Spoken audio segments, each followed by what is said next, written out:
36వ అధ్యాయం యెహెజ్కేలు గ్రంథం 36వ అధ్యాయం 21వ వచనాన్ని మనం చదువుకున్న యెహెజ్కేలు గ్రంథం 36వ అధ్యాయం 21వ వచనం, పేజీ నెంబర్ 718. యెహెజ్కేలు గ్రంథం 36వ అధ్యాయం 21వ వచనం, ఓల్డ్ టెస్టమెంట్ పాత నిబంధన. కాగా ఇశ్రాయేలీయులు పోయిన ఎల్ల చోట్లను నా పరిశుద్ధ నామమునకు దూషణ కలుగగా నేను చూచి నా నామము విషయమై చింతపడి తిని. అందరూ ఈ మాట నాతో పలకండి. కాగా ఇశ్రాయేలీయులు పోయిన ఎల్ల చోట్లను నా పరిశుద్ధ నామమునకు దూషణ కలుగగా నేను చూచి నా నామము విషయమై చింతపడి తిని. దేవుని వాక్యాన్ని కొన్ని నిమిషాలు మనం ధ్యానించాలి. యెహెజ్కేలు గ్రంథంలో దేవుడు యెహెజ్కేలుని చక్కటి ప్రవక్తగా, పెద్ద ప్రవక్తగా దేవుడు వాడుకున్నాడు. ఎవరి నిమిత్తం వాడుకున్నాడు అని అంటే, ఇశ్రాయేలీయుల నిమిత్తం దేవుడు యెహెజ్కేలుని రేపాడు. అందుకే యెహెజ్కేలు మాటలు కాస్త కఠినంగా ఉంటాయి, ఘాటుగా ఉంటాయి. మొహమాటం లేకుండా ప్రవచించిన వాడు యెహెజ్కేలు. అతడు నష్టపోతూ ఉన్న దేవుణ్ణి మాత్రం ఎత్తి పట్టేవాడు యెహెజ్కేలు. ఈ యెహెజ్కేలుతో తన బాధంతా దేవుడు పంచుకుంటూ ఉన్నాడు. ఎవరి విషయంలో దేవుడు బాధ పంచుకుంటున్నాడు అని అంటే, ఇశ్రాయేలీయుల గురించి దేవునికి బహుబాధ ఉంది. ఎందుకో ఆ విషయాలు మనం వాక్యం లోతులకు వెళుతూ ఆ విషయాలు మనం క్షుణ్ణంగా తెలుసుకుందాం. యెహెజ్కేలు గ్రంథం 36వ అధ్యాయం 21వ వచనంలో సాక్షాత్తు దేవుడు యెహెజ్కేలు నుండి మాట్లాడుతూ ఉన్నాడు. నిలబడింది యెహెజ్కేలేమో, కానీ అతనిలో ఉండి మాట్లాడేది మాత్రం దేవుని స్వరం. దేవుడు మాట్లాడుతున్నాడు. ఇశ్రాయేలు విషయంలో ఉన్న ఆవేదన దేవుడు వ్యక్తం చేస్తూ ఉన్నాడు. ఏమిటి అదనంటే, కాగా ఇశ్రాయేలీయులు పోయిన ఎల్ల చోట్లను నా పరిశుద్ధ నామమునకు దూషణ కలుగుతుంది. నేను చూచి నా నామం విషయమై చింతపడుతున్నాను. మన దేవుడు చూచే దేవుడు. ఎవరు కళ్ళు కప్పిన దేవుని కళ్ళు మాత్రం మనం కప్పలేము. సాక్షాత్తు చూచిన దేవుడే మాట్లాడుతూ ఉన్నాడు. ఎడ విషయంలో చింతపడుతున్నాను. ఎందుకు? దూషించబడుతూ ఉంది నా నామం. ఎందుకు దూషించబడుతూ ఉంది? ఇక్కడ అనుకుంటే మరొక చోట ఈ విషయం రాయబడింది. ఆ మాట కూడా చదువుకుంటూ వాక్యములో మనం ముందుకు సాగుతాం. యెహెజ్కేలు గ్రంథం 22వ అధ్యాయం 26వ వచనాన్ని మనం చదువుకుంటే యెహెజ్కేలుతో దేవుడు మాట్లాడుతూ ఉన్నాడు. చదువుదాం. దాని యాజకులు నా ధర్మశాస్త్రమును నిరాకరించారు. నాకు ప్రతిష్ఠితములకు వస్తువులు అపవిత్రపరిచారు. ప్రతిష్ఠితమైన దానికి సాధారణమైన దానికి వేదమించరు. అపవిత్రమైనదేదో తెలుసుకొనుటకు జనులకు వారు నేర్పరు. నేను విధించిన విశ్రాంతి దినములను ఆచరించరు. వారి మధ్య నేనేమవుతున్నాను? దూషించబడుతూ ఉన్నాను. ఈరోజు బోధలు కూడా అట్లా ఉన్నాయండి. ఏ సేవకుడు బోధ ఎంచుకోవాలో, ఏ సేవకుడు బోధ గొప్పదో, ఏ సేవకుడు బోధ ఉన్నతమైనదో తెలియని స్థితిలో ఉన్నాం దైవ జనాన్ని. కానీ బైబిల్ సెలవిస్తోంది, వారి మధ్య నేను దూషించబడుతున్నా. అక్కడేమో దూషించబడుతూ దేవుడు చింతిస్తూ ఉన్నాడు, ఇక్కడ సాక్షాత్తు చెబుతున్నాడు దేవుడు, వారి మధ్య నేను దూషించబడుతున్నాను. యాజకుడను లేదు, సేవకుడను లేదు, విశ్వాసాన్ని లేదు, సామాన్యమైన మనుషులని లేదు. ప్రతి ప్రజలో ఇశ్రాయేలు విషయంలో నేను బాధపడుతున్నాను, దూషించబడుతున్నాను, చింతపడుతున్నాను. ఇట్లా దూషించబడడం ద్వారా దేవుడు బహుగా నొచ్చుకుంటూ ఉన్నాడు, బహుగా చింతిస్తూ ఉన్నాడు. ఎందుకు ఈ చింత? అసలు ఎందుకు దూషించబడుతూ ఉన్నాడు అనంటే మరొక మాట చదువుకుని వాక్య భాగంలో మనం ముందుకు సాగుదాం. ఇది యెహెజ్కేలు గ్రంథం 23వ అధ్యాయం 8వ వచనాన్ని మనం చదువుతున్నాం. మరియు ఐగుప్తులో నేర్చుకొనిన జారత్వములు ఇది మానకయుండెను. చాలు, బాగా ఆలోచించండి. ఐగుప్తు దేశంలో ఇశ్రాయేలీయులు ఉన్నప్పుడు దివారాత్రులు బానిసత్వం నుంచి విడిపించబడాలని దివారాత్రులు కన్నీరు గార్చారు, దివారాత్రులు దేవునికి మొరపెట్టారు, దివారాత్రులు దేవుని పాదాలు కన్నీటితో తడపడం ప్రారంభించారు. దేవుడు వారి మొరలు విని, వారి ప్రార్థనలు విని, దైవ సేవకులు ఎంచుకొని నాయకులుగా బయటకు తీసి వారి ద్వారా విచిత్రమైన కార్యాలు చేస్తూ, అద్భుత కార్యాలు చేస్తూ బయటికి నడిపించాడు. చూసిన వారందరూ కూడా ఆశ్చర్యపోతూ వచ్చారు. ఓ దేవుడు మాకు తెలుసు కానీ, మా పితరుల చేత బోధించబడిన దేవుడు మాకు తెలుసు కానీ, ఎంతగా పరిచయం అయిన దేవుడు మేము చూడలేదని సంకలు కొట్టుకుంటున్నారు, సంతోషపడిపోతున్నారు, సంబరాలు చేసుకుంటున్నారు. అటువంటి ప్రజలు ఆ రీతిగా కొనసాగుతూ ఉండగా ఒకరోజు ఎర్ర సముద్రం అడ్డొచ్చారు. ఇన్ని వేళలు చూసిన ప్రజలందరూ కూడా ఎర్ర సముద్రాన్ని 2 పాయలు దేవుడు చేసాడు, అందులో కూడా నడిచాడు. నడిచిన వాళ్ళందరూ కూడా బైబిల్ సెలవిస్తుంది, బాప్తిస్మం పొందిన వారని సెలవిచ్చాడు. స్తోత్రం చెప్పాలి. దాన్ని దేనికి చూసినా బాప్తిస్మం అంటే రక్షించబడిన జనాంగంగా దేవుడు మార్చేశాడు. అంటే బాప్తిస్మం పొందేశాం, బాప్తిస్మం పొందేశారు, ఐగుప్తును దాటేశారు, ఎర్ర సముద్రం దాటేశారు, పాలు తేనెలు ప్రవహించే దేశంలో అడుగు పెట్టారు, సమృద్ధిని అనిపిస్తున్నారు, కొద్దువ కొరత లేని స్థితిని వారు కనుగొన్నారు. ఎంత సమృద్ధిని అనుభవిస్తున్నా, ఎంత మేలు చేసినంత కార్యాలు చేసినా దేవుణ్ణి మరచిపోయి పక్కన పెట్టేసి ఏం చేస్తున్నారు తెలుసా? ఐగుప్తులో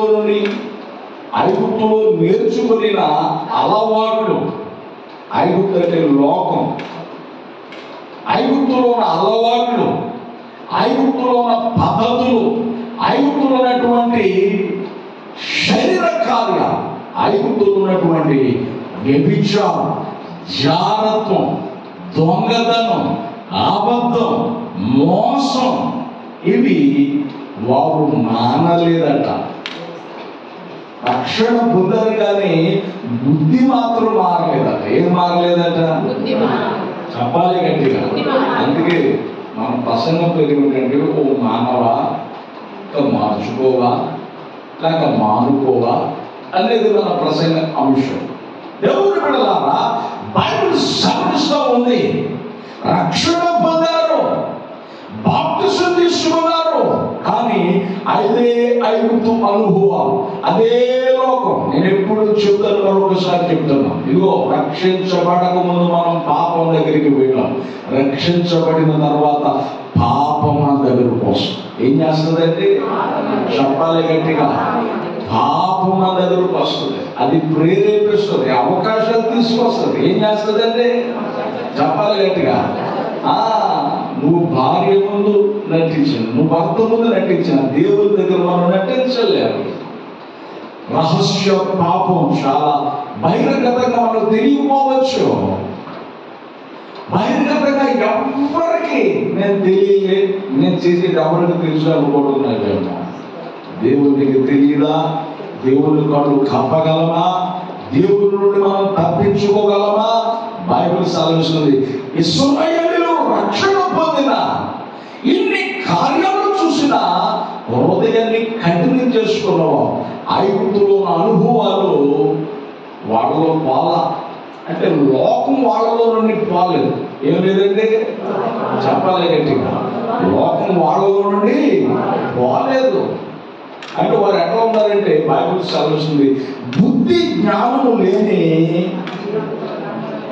గుర్రముల వల్ల నేను కంచర గాడిదల వల్ల నేను ఉండొద్దు అన్నాడు. కానీ వాళ్ళు ఎట్లా ఉన్నారు? అట్లాగే ఉన్నారు. ఎర్ర సముద్రాన్ని రెండు పాయలోకం చూశారు, సంకలు కొట్టుకున్నారు, సంబరాలు చేసుకున్నారు, అంత సంతోషించారు, ఇన్ని కార్యాలు చూశారు. కానీ వారు గురించి దేవుడు చింతపడుతున్నాడు, బాధపడుతున్నాడు. వీళ్ళు ఎట్లా ఉన్నారంటే ఐగుప్తులో, అంటే లోక సంబంధమైన కార్యాలన్నీ వాళ్ళలో ఉన్నాయి. ఏ కార్యాలండి? లోక సంబంధమైన, లోకం ఉండవలసినవన్నీ రక్షణ పొందిన వారిలో ఉన్నాయి. అబద్ధికులు మన మధ్యలో ఉంటున్నారు, దొంగలు మన మధ్యలో ఉంటున్నారు, వ్యభిచారులు మన మధ్యలోనే ఉంటున్నారు, దోషకులు మన మధ్యలో ఉంటున్నారు, మోసగాళ్ళు మన మధ్యలో ఉంటున్నారు.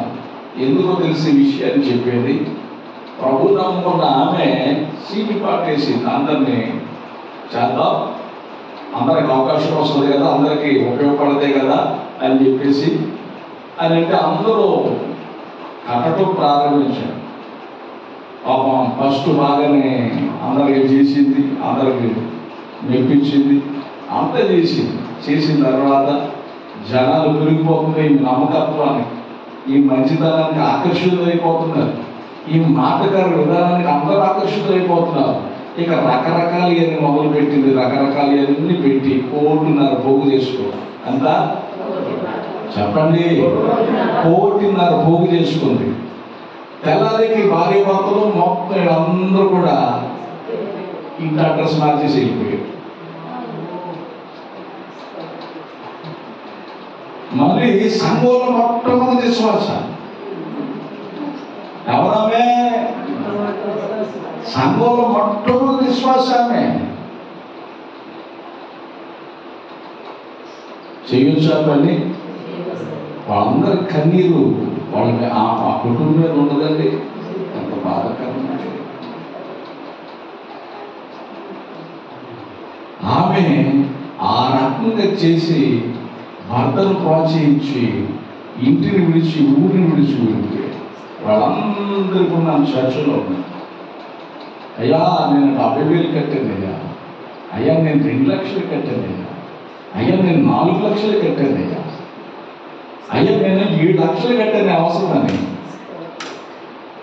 ఇట్లా అందరూ నవ్వుతీకోమంటున్నారు. దేవుని బిడ్డలారా, ఐగుప్తులో ఉన్న అలవాట్లు ఉన్నంత వరకు నీ విషయమై దేవుడు చింతిస్తూనే ఉంటాడు. వాక్యంలో రాయబడింది, మిమ్మును బట్టియే కదా నా నామమునకు అవమానం కలుగుతుంది. కాబట్టి ప్రభువు నమ్ముకున్న బిడ్డలంటే మనం బట్టి దేవునికి మహిమ ఉండాలి. కానీ మనం బట్టి ఎవరైనా దేవుడిని మహిమపరుస్తున్నారా? చెప్పాలి గట్టిగా, చెప్పాలి గట్టిగా. దేవుడిని మహిమపరచట్లేదనంటే మనం కడగబడవలసిన రీతిలో కడగబడాల. దేవుడికి నచ్చినట్టు మనలో లేవు. యాస్కేల్ గ్రంథంలో రాయబడింది, నిన్ను చూడగా నాకు ఇష్టము పుట్టింది అని అంటాడు. నిన్ను చూడగా ఏం పుట్టిందట? ఇష్టము పుట్టించు ప్రాయం వచ్చింది. మనం చూడగానే దేవుడికి ఏం కలగాల? చెప్పాలి గట్టిగా, ఇష్టం కలగాలి, కష్టం కలగకూడదు. ఇప్పుడు మన బిడ్డలు మన మాట వింటారనుకోండి, వినేవాడికి దాచి పెడతాం, ఉన్నది దోచి పెడతాం. అవునా కాదా?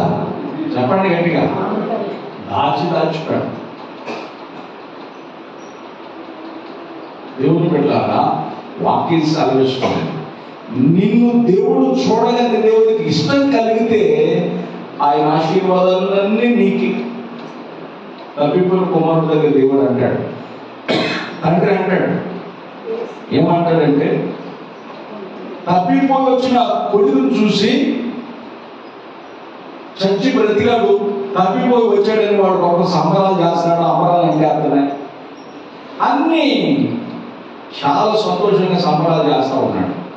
అప్పుడు తనతో కొడుకు అంటాడు, నాన్న ఇన్ని సంవత్సరాలు నీతో ఉన్నాను, ఎప్పుడైనా నాకు ఇంత విందు చేసావా, నా స్నేహితులు పిలుచుకొని ఇచ్చావా, పుట్టినరోజు చేసావా, ఏదైనా కార్యక్రమాలు చేసావా, తప్పిపోయిన నీ కుమారుడు చిన్న కుమారుడు అంటే నేను ఇంత సంబరాలు చేస్తున్నావు, ఆస్తంతా పాడేశ్వర కొడుకుని ఎత్తుపడుతున్నావు అని చెబుతూ బాధపడతాడు. సరేగా సంబరాలు జరుగుతున్నాయి, అక్కడ ఆగిపోయేటిగా లోనికి వెళదాం అని అంటే నేను లోనికి రానంటాడు. నాకు అనిపించింది అసలు తప్పిపోయిన కుమారుడు ఒక లెక్క తేలిపోయాడు, తప్పిపోయాడు. అసలు తండ్రితో ఉంటూ తప్పిపోయినాడు ఈడే, తండ్రితో ఉంటూ తప్పిపోయినాడు ఈడే. లోపలికి రావట్లా, లోపలికి రమ్మంటే ఏమంటాడు, నేను లోపలికి రాను అంటాడు.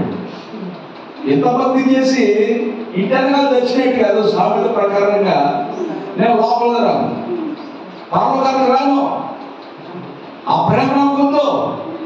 కానీ తండ్రి విడిచిపెట్టాల, బ్రతిమలాడుతున్నాడు. ఏం చేస్తున్నాడండి?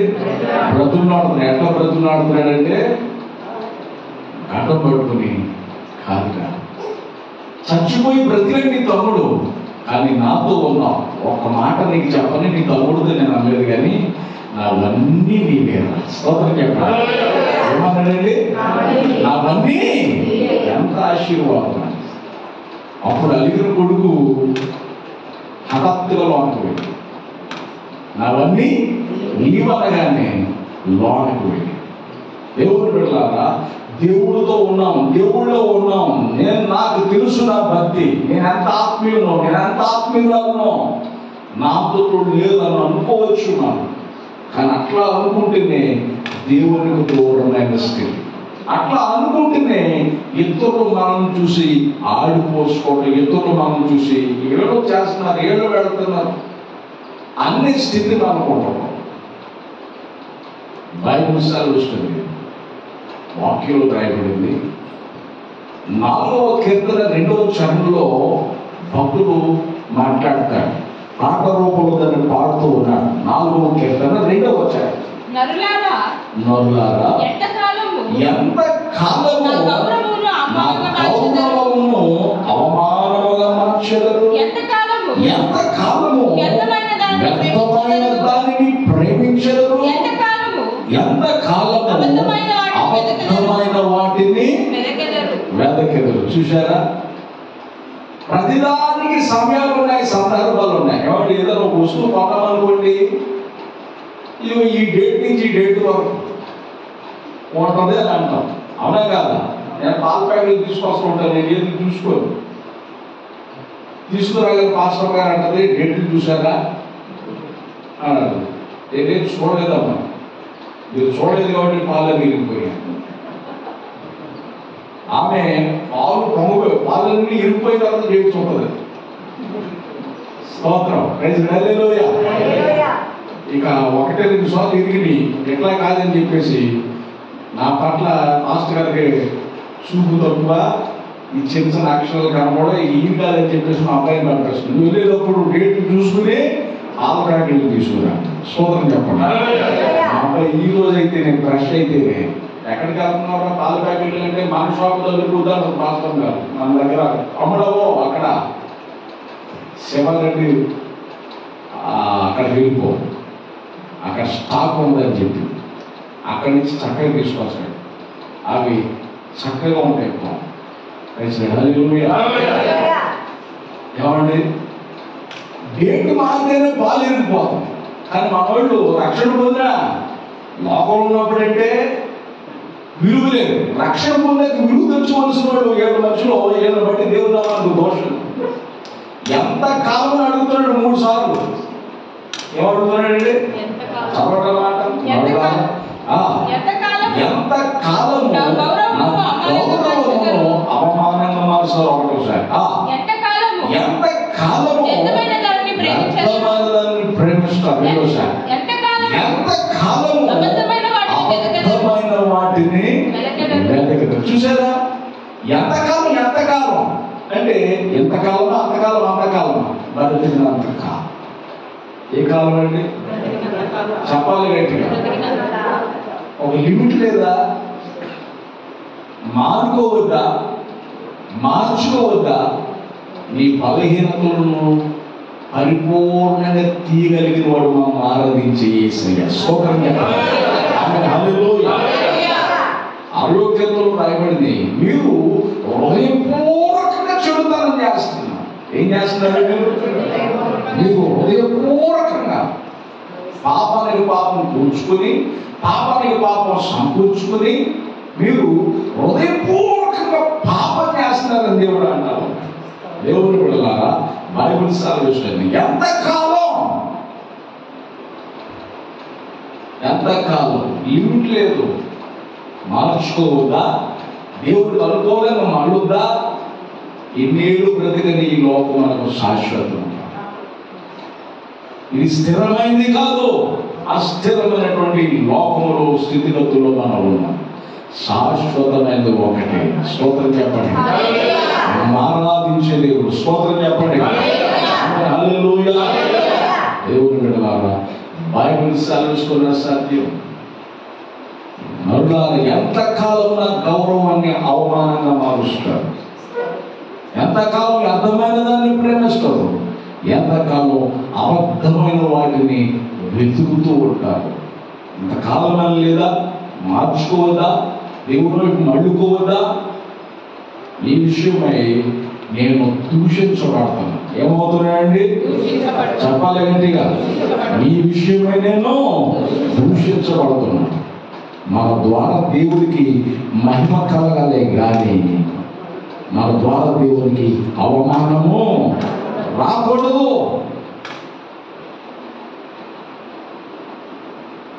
పైపెచ్చి ఇశ్రాయేలు ఈ విషయంలో దేవుడు చింతపడుతూ ఉన్నాడు.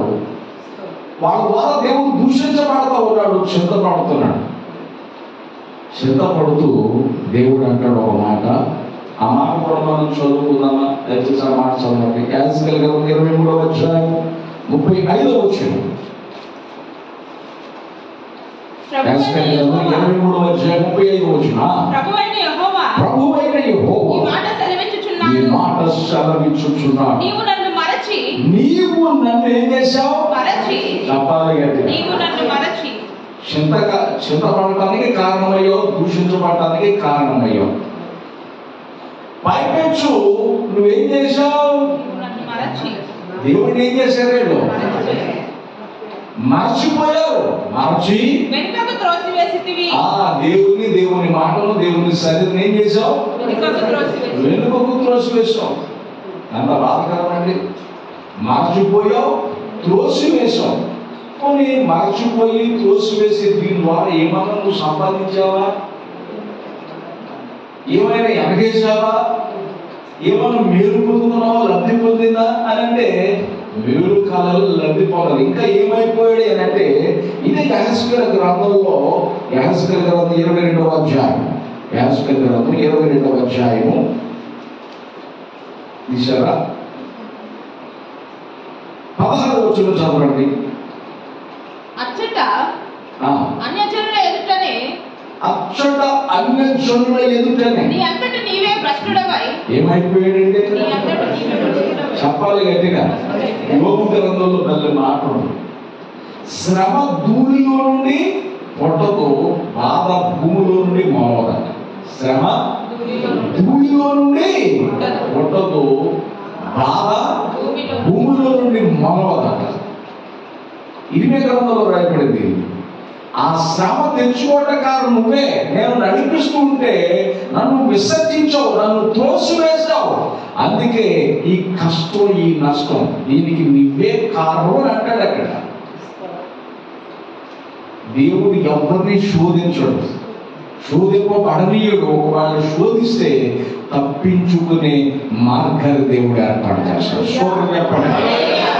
మనం అంటాం, దేవుడు నాకే పెట్టండి ఉండి నాకే ఎందుకు వచ్చింది కష్టం అని అంటాం. దేవుడు ఎవరి మీదకి శోధన కలగ చేయడు. ఒకవేళ కలగ చేస్తే తప్పించుకునే మార్గాన్ని దేవుడు ఖచ్చితంగా ఏర్పాటు చేస్తాడు. కానీ మనం దేవుడి మీదకి నెట్టేస్తాం. బైబిల్లో మనం చదువుతున్నాం, మరచిపోయావు, త్రోసివేశావు, నువ్వేమో అభివృద్ధి చెందావా అని అంటే ఏమైపోయాడు? భ్రష్టుడైపోయాడు. ఏమైపోయాడండి? భ్రష్టత్వం అంటే అర్థం ఏమిటో తెలుసా? తల్లిని ఒకే రకం చూస్తాడు, కన్న కూతురు ఒకే రకం చూస్తాడు. ఇది భ్రష్టత్వం బైబిల్ ప్రకారం. తల్లిని ఒక రకంగానే చూస్తాడు, కూతురును ఒక రకంగా. దౌర్భాగ్యం అన్నమాట. దిక్కుమాలిన స్థితి, చెప్పుకోవడానికి రోతకం. దేవుడు వెళ్ళాలా? భ్రష్టుడు అయిపోయి. ఏమైపోయావట? భ్రష్టుడు అయిపోయి. నా మాట త్రోసివేశావు, నన్ను మర్చిపోయావు, నువ్వు భ్రష్టుడు అయిపోయి. ఏమన్నా బాగుపడ్డావా? లేదు, నువ్వు భ్రష్టుడు అయిపోయి. అందుచేత దేవుడిని కోపం వచ్చింది. దేవుడు అన్నాడు ఆ మాట చదువు. యాజకేయుల గ్రంథం 22వ అధ్యాయం 4వ వచనం మనం చదువుకున్నాం. నీకు నీవే ఏం చేసుకున్నాడు? దేవుడు చేయొద్దన్నది 100 సార్లు చేస్తూ ఏం తెచ్చుకున్నాడు? మనవాడు శిక్ష తెచ్చుకున్నాడు. ఎవరి గురించి నేను విన్నాను? ఒక ఆయన గురించి నా దగ్గర ప్రార్థన చేయమని ఆయన భార్య వాడు కుటుంబం వచ్చారు. పాస్టర్ గారు కొంచెం ప్రార్థన చేయండి అని అన్నారు. ఏమిటి అని అంటే, వాడు తాగిన ప్లస్ కుటుంబంలో సరిలేక కుటుంబ పరిస్థితులు చూసి అమ్మను కొడతాడు, భార్యను కొడతాడు, బిడ్డను కొడతాడు. ఆ టైం వచ్చేస్తుందట. వీడికి ఈ రకంగా చేస్తాడు కనుక నెలకొకసారన్నా పోలీస్ స్టేషన్కి వెళ్ళి పోటీకి ఎక్కుతాడు. ఆ పోటీకి పడితే కనుక కుదురుకుంటాడు. ఆవిడ వచ్చి నాకు చెప్తున్నారండి, వచ్చి ప్రార్థన ఏం చెప్పారు, నెలకొకసారన్నా ఏం ఆడాలంట? ఆ పోలీస్ స్టేషన్ అనగానే లెక్క చేయగట. అక్కడికి వెళ్ళిన తర్వాత ఇవ్వాల్సినవి పద్ధతి ప్రకారం ఇచ్చేస్తే అప్పుడు షట్ అవుతాడట 15 రోజులు. విచిత్రం అనిపించుతున్నాను, చెబుతుంటే ఆశ్చర్యం అనిపించింది, నవ్వు అనిపించింది. న్యాయం తీసుకురామా, మీ అబ్బాయి తీసుకురామా, నేను ప్రార్థన చేస్తాను అని చెప్పాను. తీసుకురాదా? మన కనబడితే ఏమా రాలేదు అని అంటే మా ఆయనకి సిగ్గేస్తుంది. అంటే ఏమేస్తుందంట? ఎక్కడ ఉంటుంది సిగ్గు? యేసు రక్తమే. స్తోత్రం చెప్పండి. దేవుడులారా మీరు ఆలోచించిన బైబిల్ సాగుతుంది. నీకు నీవే దేవుడు శిక్ష జారీ చేయడు. శిక్ష రావడానికి కారణం నీవే. నీకు నీవే శిక్ష తెప్పించుకుంటేవి. ఆ శిక్ష వచ్చినప్పుడు, ఆ దేవుని ఉగ్రత వచ్చినప్పుడు, దేవుని పాపం వచ్చినప్పుడు దేవుడు ఏమన్నాడు తెలుసా? ఆ మాట చదువుకున్నా. ఇది 22వ అధ్యాయం, యాజకేయుల గ్రంథం 22వ అధ్యాయం 21, 22 వచనాలు మనం చదువుకున్నాం. 16 వచనం కూడా చదవగా. అచ్చట 14 వచనం. నేను నీకు శిక్ష విధింపబోవు కాలమున, యేసు రక్తమే జీవం. నేను నీకు శిక్ష విధింపబోవు కాలమున, శిక్ష విధింపబోవు కాలమున ఓర్చుకొనుటకు చాలినంత ధైర్యము హృదయమునకు కలదా? సహించునంత బలము నీకుండునా? యెహోవానగు నేనే మాట ఇచ్చి ఉన్నాను, దానిని నేను నెరవేర్తును. స్తోత్రం చెప్పండి. 21, 22 వచనాల్లో మనం చదువుకుంటే అక్కడ రాయబడింది. దేవుడు అంటాడు తన ఉగ్రతల గురించి మాట్లాడుతున్నాడు. ఉగ్రతల గురించి మిమ్మును పోగు చేసి అంటే శిక్ష రావడానికి మీరే కారణం. నేను ఈ విషయంలో చింతపడుతున్నాను. మీరు వెళ్ళిన ప్రతి చోట నా పరిశుద్ధ నామానికి దోషం కలుగజేస్తున్నాను. ఎన్నిసార్లు చెప్పిన వినవాళ్ళని వ్యక్తులుగా మారిపోయారు. అందుచేత దేవుడు అంటున్నాడు, మిమ్మల్ని ఏం చేస్తాను నేను? కోత కోసినప్పుడు పనులన్నీ ఒక చోట చేర్చి కట్ట కట్టినట్లుగా దేవుడు ఏమంటాడు, మిమ్మల్ని అందరినీ ఏం చేస్తాను? పోగు చేసి నా కోపాగ్ని మీ మీద ఓడగా నిశ్చయముగా మీరు దానిలో ఏమైపోతారు? చెప్పాలి గట్టిగా. దేవుని ఉగ్రతలో మనం కొట్టుకోపోతాం. ఇశ్రాయేలీయులు ఈ స్థితిని తెచ్చుకున్నారు. ఇశ్రాయేలీయులు తెచ్చుకున్న దుస్థితి ఈ క్రొత్త నిబంధనలో ఉన్న మనము పరలోక సంబంధమైన పిలుపులో పాల్పొందిన పరిశుద్ధ సహోదరులైన మనము అట్టి వారంగా మనం ఉండకూడదు. ప్రతి క్షణం దేవునితో సహవాసం కలిగి ఉంటూ, ప్రతి క్షణం దేవునిలో పశ్చాత్తాపడుతూ దేవుని సహవాసంలో మనం ముందుకు సాగాలి. స్తోత్రం చెప్పాలి. దేవుడు ఎంత ప్రేమ కలిగిన వాడు అంత కోపదారి కూడా. నాణానికి రెండు వైపులా పదును ఉంది, అట్లాగే రెండు వైపులో పదును కలిగిన వాడు. ఒకే ప్రక్క చూడదు, మరొక ప్రక్క కూడా చూడండి. ప్రేమిస్తాడు. నువ్వు పాతాళ పక్షులు దాకినంత వరకు ఆయన ప్రతిమలాడతాడు. ఇంకా అక్కడికి వెళ్ళి ఎన్నంటే ఏం చేస్తాడు? దేవుడు వదిలిపెట్టేస్తాడు.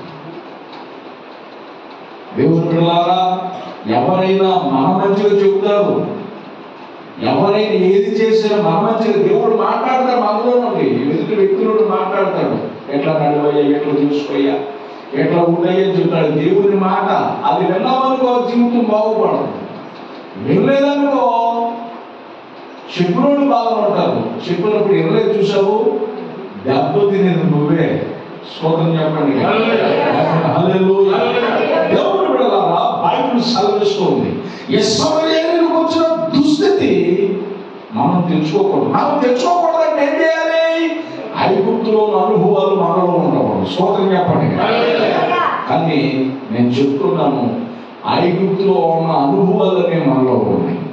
దేవుడు మాట్లాడుతున్నాడు. దాన్ని సరి చేసుకోమని చెప్తున్నాడు తప్ప, దాన్ని మానుకోమని చెప్తున్నాడు తప్ప, దాన్ని దిద్దుకోమని చెప్తున్నాడు తప్ప నువ్వు పారిపోమని దేవుడు చెప్పాడు. స్తోత్రం చెప్పండి.